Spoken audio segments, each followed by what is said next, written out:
ಧರ್ಮಸ್ಥಳ ಇದು ಒಂದು ಪವಿತ್ರವಾದ ಊರು. ಇಲ್ಲಿ ಶ್ರೀ ಮಂಜುನಾಥ ಸ್ವಾಮಿಯವರು ನೆಲೆಸಿದ್ದಾರೆ. ಇವರ ದರ್ಶನಕ್ಕೆ ನಾವು ಹೋಗುತ್ತಿದ್ದೇವೆ. ಹೇಗೆ ಹೋಗೋದು ಅಂತ ತೋರಿಸ್ತೀನಿ ನೋಡಿ. ಟ್ರೈನ್ ಟೈಮಿಂಗ್ಸು ರಾತ್ರಿ 8:30 ಬಿಟ್ಟರೆ ಬೆಳಗ್ಗೆ 6 ಗಂಟೆಗೆ ಇಳಿಸ್ತಾರೆ ಸ್ಟೇಷನ್ನಲ್ಲಿ. ಅಲ್ಲಿಂದ ನಾವು ಬೆಂಗಳೂರಿಂದ ಹೊರಟಿದ್ದೀವಿ. ಇಲ್ಲಿ ನಾವು ಟ್ರೈನ್ ಬುಕ್ ಮಾಡಿದ್ವಿ, ಬೆಂಗಳೂರು ಟು ಮುರುಡೇಶ್ವರ ಟ್ರೈನು.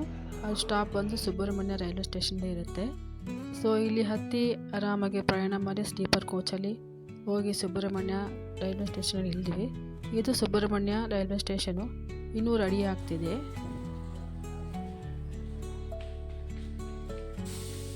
ಹೊರಗೆ ಸುಬ್ರಹ್ಮಣ್ಯ ರೈಲ್ವೆ ಸ್ಟೇಷನ್ಗೆ ತಲುಪಿದ್ದೀವಿ. ಇಲ್ಲಿ ಹೋದರೆ ಅಲ್ಲಿಂದ ಧರ್ಮಸ್ಥಳಕ್ಕೆ ಹೋಗೋಕ್ಕೆ ಒಂದು ಗೌರ್ಮೆಂಟ್ ಬಸ್ಗಳಿವೆ, ಟಿ ಟಿ ಇರುತ್ತೆ, ವೆಹಿಕಲ್ಸ್ ಇರುತ್ತೆ. ನಾವು ಒಂದು ಟಿ ಟಿ ಒಬ್ಬರಿಗೆ 100 ರೂಪೀಸ್ ಕೊಟ್ಟು 1.5 ಗಂಟೆ ಪ್ರಯಾಣ ಮಾಡಿ ನಮ್ಮ ಧರ್ಮಸ್ಥಳಕ್ಕೆ ಸೇರಿದ್ವಿ.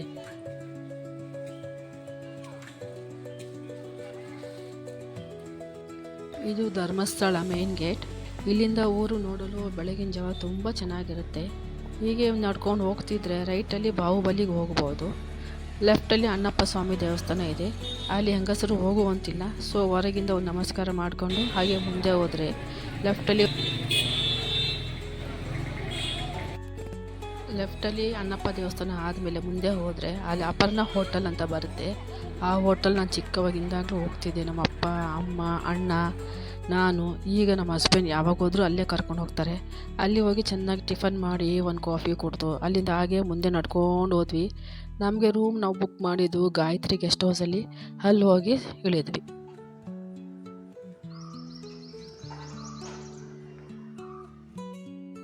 ನಾವು ರೂಮ್ ಬುಕ್ ಮಾಡಿದ್ದು ಇಲ್ಲೇ ಗಾಯತ್ರಿ ಗೆಸ್ಟ್ ಹೌಸ್. ಇಲ್ಲಿ ರೂಮ್ ತುಂಬ ಚೆನ್ನಾಗಿದೆ. ಇಲ್ಲಿ ಬಂದು ಎಲ್ಲ ಸ್ಟೇಗೆ ಫ್ರೆಶ್ ಅಪ್ ಆಗಿ ಮುಂದೆ ನಾವು ಹೊಳೆಗೆ ಹೋದ್ವಿ. ಇದು ಧರ್ಮಸ್ಥಳದ ಸ್ನಾನಘಟ್ಟ. ಇಲ್ಲಿ ನಾವು 3 ಜನ ಹೋಗಿ ಸ್ನಾನ ಮಾಡಿ ದೇವರನ್ನು ಪ್ರಾರ್ಥಿಸಿ ಅಲ್ಲಿಂದ ರೂಮಿಗೆ ತೆರಳಿ ರೆಡಿಯಾಗಿ ಬರೋದ್ರಲ್ಲಿ ಮಧ್ಯಾಹ್ನ ಆಯಿತು. ಮಧ್ಯಾಹ್ನ ಅಂದರೆ ದೇವರದ ದರ್ಶನ ಸ್ಟಾಪ್ ಆಗಿತ್ತು. ಸೊ ಅಲ್ಲಿಂದ ನಾವು ಊಟಕ್ಕೆ ಹೋದ್ವಿ. ನಾವು ಮಧ್ಯಾಹ್ನ ಅನ್ನಪೂರ್ಣ ದಾಸೋಹ ಭವನ, ಅನ್ನಪೂರ್ಣ ಪ್ರಸಾದ, ಶ್ರೀ ಕ್ಷೇತ್ರ ಧರ್ಮಸ್ಥಳ ಅಲ್ಲಿ ಹೋಗಿ ಎಲ್ಲ ಊಟ ಮಾಡಿ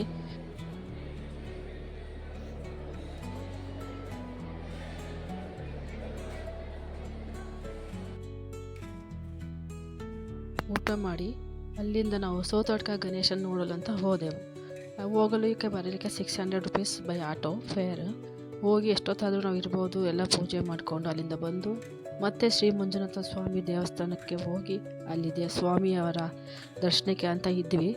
ಇಲ್ಲಿಯೂ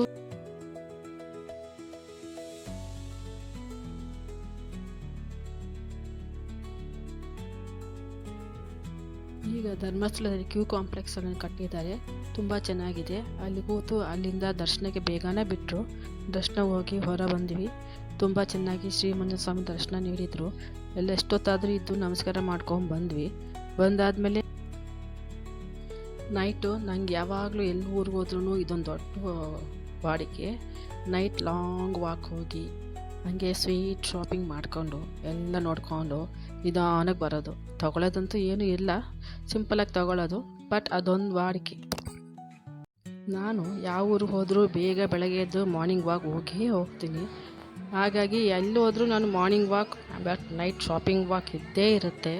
ಅದು ಒಂದು ಪೀಸ್ ಆಫ್ ಮೈಂಡ್ ಕೊಡುತ್ತೆ, ಏನೋ ಫ್ರೆಶ್ನೆಸ್ ಕೊಡುತ್ತೆ. ನಂಗೆ ತುಂಬ ಇಷ್ಟ. ಬೆಳಗಿನ ಜಾವ ಧರ್ಮಸ್ಥಳದ ದೇವಸ್ಥಾನ ಮುಂದೆ ನಿಂತು ದೇವ್ರನ್ನ ದರ್ಶನ ಪಡೆದೇ ಇದ್ದರೂ ನಮಸ್ಕಾರ ಮಾಡಿಕೊಂಡು ಆಶೀರ್ವಾದ ಪಡೆದು ಅಲ್ಲಿ ತುಂಬ ಚೆನ್ನಾಗಿತ್ತು. ಆ ಕ್ಲೈಮೇಟು, ಆ ಕೋಲ್ಡ್ನೆಸ್ಸು, ಅಲ್ಲಿ ವಾಕಿಂಗ್ ಮಾಡ್ತಿದ್ರೆ ಏನೋ ತುಂಬ ಚೆನ್ನಾಗಿತ್ತು. ಧರ್ಮಸ್ಥಳದಲ್ಲಿ ನೋಡೋಕ್ಕೆ ಉದ್ಯಾನವನ ಇದೆ, ಮ್ಯೂಸಿಯಂ ಇದೆ, ಕಾರ್ದು ಎಕ್ಸಿಬಿಷನ್ ಇದೆ, ಏರೋಪ್ಲೇನ್ ಇದೆಯೇ, ಎಲ್ಲ ನೋಡ್ಬೋದು. ನಾವು ಅಲ್ಲಿಂದ ಬಾಹುಬಲಿ ಬೆಟ್ಟ ನೋಡೋಕ್ಕೆ ಅಂತ ಹೋದ್ವಿ. ನೆಕ್ಸ್ಟ್ ಡೇ ವೈಕುಂಠ ಏಕಾದಶಿ ಆದ್ದರಿಂದ ಬೇಗ ಎದ್ದು ನಾನು ನಮ್ಮ ಹಸ್ಬೆಂಡ್ ಟೆಂಪಲ್ಗೆ ಹೋಗೋಣ ಅಂತ ಬಂದು, ಬಟ್ ಅಲ್ಲಿ ನೋಡಿದ್ರೆ ಸಿಕ್ಕಾಪಟ್ಟೆ ರಶ್ಶು.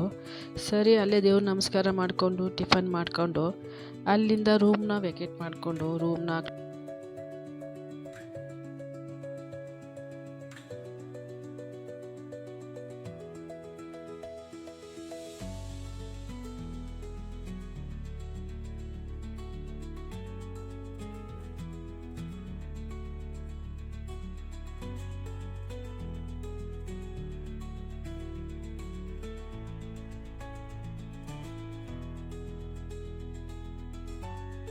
ನೆಕ್ಸ್ಟ್ ನಾವು ಹೋದೆವು ಕುಕ್ಕೆ ಸುಬ್ರಹ್ಮಣ್ಯ ಸ್ವಾಮಿ.